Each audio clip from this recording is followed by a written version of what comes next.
Okay, good morning, beloveds. I'm not entirely sure that I'm awake. I've been up, I've been for a bike ride, I've eaten some of my breakfast.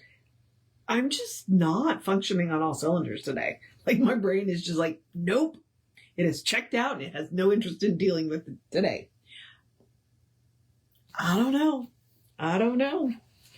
But this is where we are. And as I like to occasionally remind you, part of the reason why I tell you these things when I start is whatever mood you're in is going to affect the way you do sacred literature, or in this case, spiritual literature. I won't call this sacred literature, but I will call it spiritual literature. It's going to affect how you read that. So, especially since we're doing Pray and Prosper, I'm just like, so here we are. This is what's going on right now.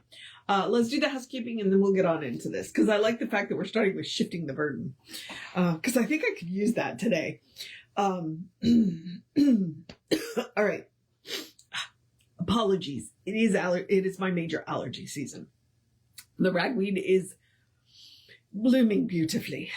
So, which is, the funny thing is it actually is kind of a pretty little bush, but my sinuses do not like it. All right, the housekeeping. We are Creative Life Spiritual Center. The website is creativelife.org. The constant contact, email, info@creativelife.org. If you will email that, you get one email a week, tells you what's going on for the week and the month, and the hot links are hot. So if it says click here now, it means it. It will take you right to the information from the person who can help you get it. Now, it is also a blind CC, which means nobody will see your email. You won't end up on anybody else's email list. And the only reason you would get more than one email, because it's a real person doing it, he just doesn't have time for more than that, is if something unusual happens. As I like to point out, we do live in hurricane country. It's been a quiet season for us, though. Knock on wood, because God bless, we don't need one at the end of the season. So there is that. And the last part is the social media, simply from the standpoint of we do not monetize the social media. We don't want to deal with the ads any more than you do. So what we ask you to do instead is to like, subscribe, follow, based on which platform you're dealing with, and then engage with the individual posts. So react to the post, comment on the post, share the post. Bumps us in the algorithms, more people see our stuff, and it's a free and easy way you can support the center. We are Creative Life Spiritual Center or Creative Life Spark, and I am the running Rev Ryan on the social medias that I am on. So there is that. Okay, now, every day I pointed out, a collection of inspirational writings. Okay, so it is some of his stuff, booklets, pamphlets, smaller works that you may not be able to find anywhere else. And they gathered them together and published them in this book. So we are currently doing the book called Pray and Prosper, which is what it sounds like. It's about prayer. It's about what Ernest's idea of prayer was. And honestly, that's kind of how Science of Mind got started, is Ernest noticed that Jesus had this really amazing way of praying. He's like, let's get that technique and let's teach everybody that technique. And and let them take it back into their own practices, their own faith traditions. And some people just didn't go home. And here we are. So that's what's going on here. We're doing Pray and Prosper. And if you are following along in the book, I am on page 162. And we'll do, these are short, so we'll do 3 or I don't know. We'll do at least 3, because that'll finish these 2 pages. Whether we do more than that, I don't know. So here we go. We're going to start with shifting the burden. Let me get my trusty highlighter. All right. Shifting the burden. Banyan tells us in The Pilgrim's Progress that burdens drop from our shoulders as we scale the heights. The burden falls back into the slough of despond, from which we have so recently emerged in our upward climb. I have no idea what he's talking about there. Maybe he's still quoting the poet or whoever Banyan is. I don't know. Bunyan. Bunyan. Whew. Spiritual communion has this effect upon us. As consciousness ascends in realization, burden gradually loosen themselves and roll backwards, disappearing into the oblivion of their native nothingness. Thus, prayer shifts the burden by entering into the partnership with the divine. He did this really amazing where he kind of set the silent partnership, and I've seen it both in the Living the Science of Mind and earlier in this one, I think in Your Invisible Power, where he talked about our silent partner, and he kind of set it up like kind of like a law firm. It's like, so we are the active, noisy, participant actively doing things, but we have this silent partner that we can always turn to. And the amazing thing about that silent partner is they can take up the burdens. We can, once we have said our piece, then that silent partner, the divine, takes up the burden, that we don't have to carry it anymore. We can give it up to God or spirit or divine, whatever word you want to use.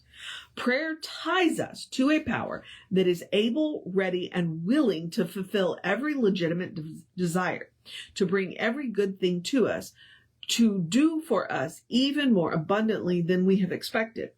Before they call, I will answer, and while they are yet speaking, I will hear. This shifting of the burden is important for when we feel isolated, alone, and struggling against tremendous odds. We are not equal to the task before us. Life becomes a drudgery rather than a jubilant beholding. But if we know the burden is lifted and set upon the shoulders of the law, then power and speed come to hands and feet. Joy floods the imagination with anticipation. We must learn to shift the burden to the perfect law. And that really is that's when I learned the concept of willpower. We have this tendency to white knuckle things. And what I learned is when we talk about the will of God is not fate. The will of God is not destiny. The will of God is the willpower to do things. It doesn't have to come from us. It can come through us. And that's what he's talking about here. We don't have to white knuckle things. What we have to do is open ourselves up to that divine power to flow through us to accomplish whatever it is that we want. And I do appreciate that he does say legitimate, because whatever we want has got to be in alignment with the nature of the divine, which is good and harms no one. So, sometimes we want things that aren't quite in alignment. And that's when things kind of go sideways and we get part of what we want, but not exactly what we want, because we weren't quite in alignment. So if we can tweak our alignment a little bit, then we'll get what we actually want. Okay. Moving on to the secret place of the Most High. Where is the secret place of the Most High other than our own consciousness? It is written that he that dwelleth in the secret place of the Most High shall abide under the shadow of the Almighty. The word shadow is used because it suggests protection, the refreshing coolness of the shadow of a rock in a desert place. The shadow of the Almighty means a place of protection, a place of peace. But before we reach this place of protection, we must dwell in the secret place of the Most High. Since spirit is everywhere present, it must be where we are. Therefore, the secret place of the Most High is not a place at all, but a state of consciousness, a contemplation of reality. The secret place of the Most High is at the center of our own being, where in silence we wait on spirit and permit the perfect law to fulfill our desire. This is waiting upon the Lord. We permit the divine images of perfection to flow through our consciousness, reflecting themselves through the law of cause and effect into our objective conditions. There is no confusion in the secret place, None can enter it for us. None can prohibit its entrance to us. The door is always open, the gate ever ajar. The secret place of the Most High is a place of light, of illumination, of poise and assurance. It is a place of rest.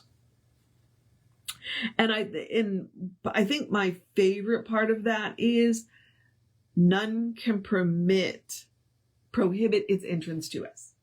Like, nobody can stand in front of the door to the secret place of the Most High, your secret place of the Most High, and tell you can't go in. I was raised Catholic, okay? There was Mary and Jesus and all of the saints between me and God. And I went, that's bogus. I don't believe this for a minute. If I want to go to God, I can go directly to God. I don't need the entire church hierarchy between me and God, because that's it. You've got Jesus, you've got Mary, you've got the entire saints, and then the entire hierarchy of priests. Like, I have to whisper in the ear of my priest, and that priest has to go to his bishop, who has to go to his archbishop, who has to go to his cardinal, who has to go to the pope, and then the pope goes to a saint, and then the saint goes to Mary, and then Mary goes to Jesus. Yeah, no, we're playing a game of telephone here. It's not necessary. Okay?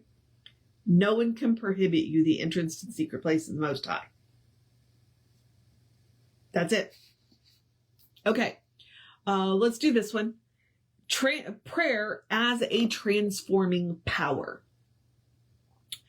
Silent contemplation of the divine presence transmutes lower energies into higher ones.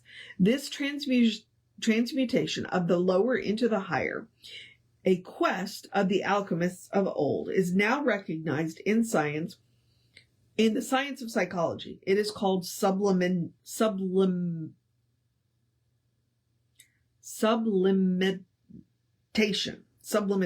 Okay.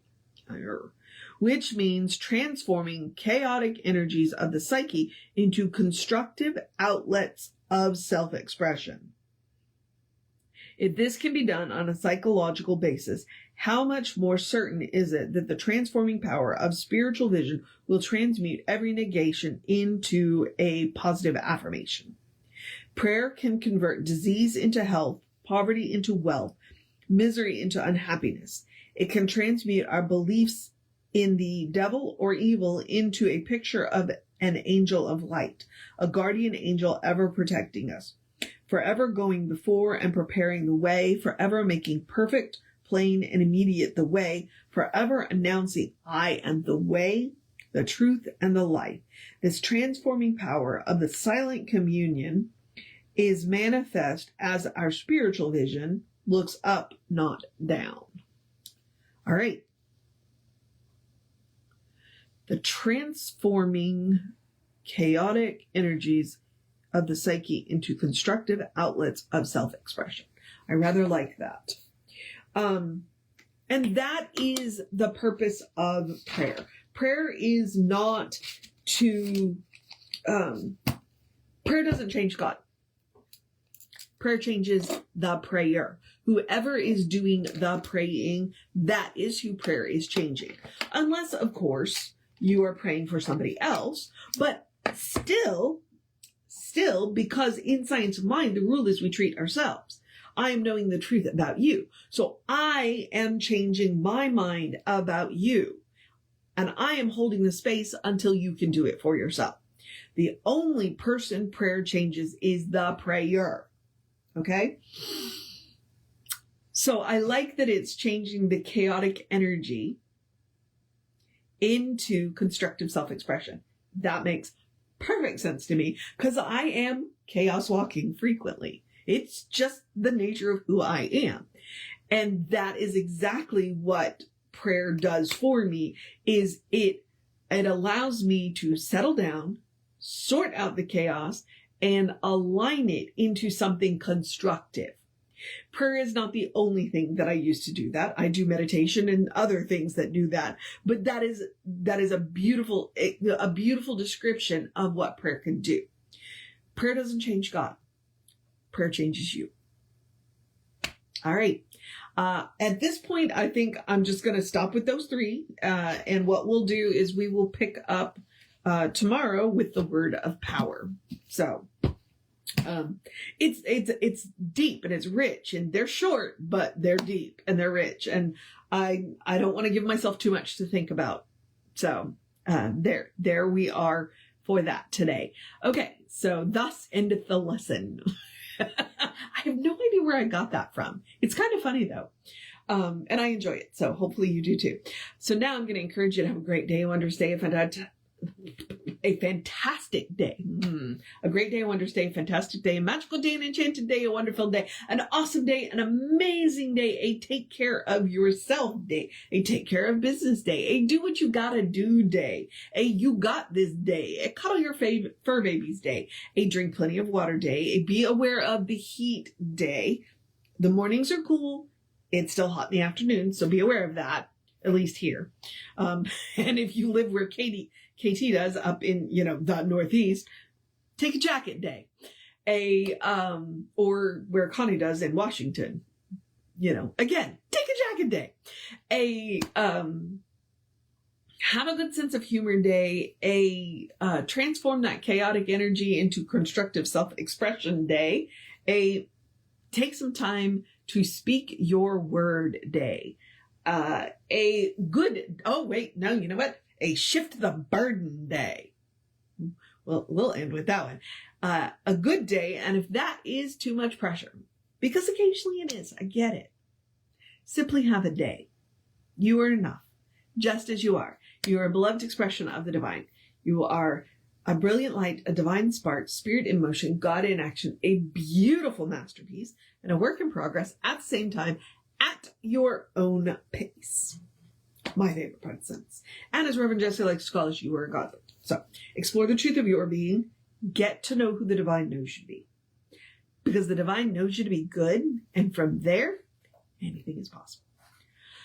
All right, beloveds. I'm going to move on into the process of my day. I encourage you to do the same. While I remind you that Reverend David should be on around 5 p.m. with you, I will be back with you around 9-ish tomorrow. Take care of yourself. Know that you are loved, and I will see you next time.